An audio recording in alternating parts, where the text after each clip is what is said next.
আসসালামু আলাইকুম। আশা করি সবাই ভালো আছেন। আজকে চলুন শুটকি দিয়ে পুঁইশাক রান্না করা যাক। ১ম এই ছোট শুটকিগুলোকে ভেজে নেওয়া হচ্ছে একটু লাল, লাল করে ভেজে।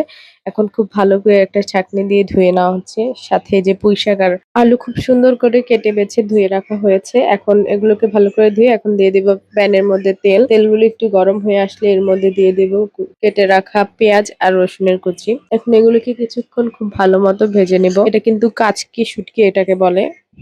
পেঁয়াজ রসুনগুলোকে খুব সুন্দর করে লাল, লাল হওয়ার আগ পর্যন্ত ভেজে নেব। এখন পেঁয়াজগুলো লাল, লাল করে ভেজে নেওয়ার হয়ে গিয়েছে। এখন এর মধ্যে দিয়ে দেব আমাদের ধুয়ে রাখা শুটকি। এই শুটকিটাকে কিন্তু খুব ভালো করে ধুতে হবে, না হয় কিন্তু বালি, বালি লাগবে। এখন দিয়ে দিব স্বাদ অনুযায়ী লবণ, হলুদের গুঁড়া আর কিছুটা মরিচের গুঁড়া। এরপর খুব ভালো করে একটু মিশিয়ে নিয়ে এর মধ্যে দিয়ে দিব ধুয়ে রাখা কয়েকটা কাঁচামরিচ। কাঁচামরিচ দিলে একটু ফ্লেভার ভালো হয়। এখন সবগুলো ingredients কে একসাথে মিক্স করে নিচ্ছি। খুব ভালো করে মিশিয়ে নিব। দুটো তেজপাতাকে খুব ভালো করে ধুয়ে মাঝখান দিয়ে ছিঁড়ে দিয়ে দিব এখন এগুলোর মধ্যে।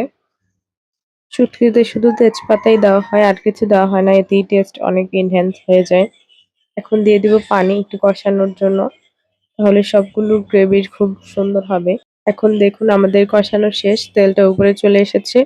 এর মধ্যে দিয়ে দেব আমাদের পুঁইশাকগুলো। এগুলো কিন্তু নিজেদের বাসার পুঁইশাক। খুবই মজার হয়। নিজেদের যেকোনো কিছুই লাগানো খুবই খেতে মজার হয়। এখন খুব সুন্দর করে পুঁইশাকগুলো আর গ্রেভিটাকে একসাথে মিশিয়ে নিচ্ছি। এখানে কয়েক টুকরা আলুও দেওয়া হয়েছে।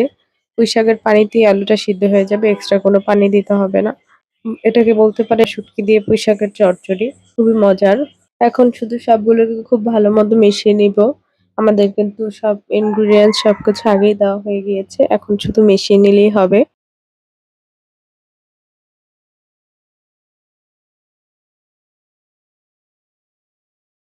খুব ভালো করে মিশিয়ে নেওয়ার পর এটা ঢাকনা দিয়ে ঢেকে দিব একটু সিদ্ধ হওয়ার জন্য।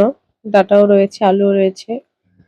দেখুন কিভাবে পানি চলে এসেছে। এগুলো কিন্তু পুঁইশাক থেকেই বের হয়েছে। এই পানিতেই সবগুলো সিদ্ধ হয়ে যাবে।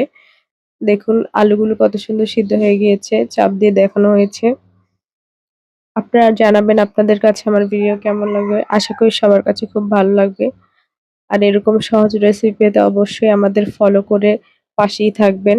আমরা কিন্তু নিত্যদিনের সব সহজ রেসিপিগুলি আপনাদের কাছে তুলে ধরার ট্রাই করি।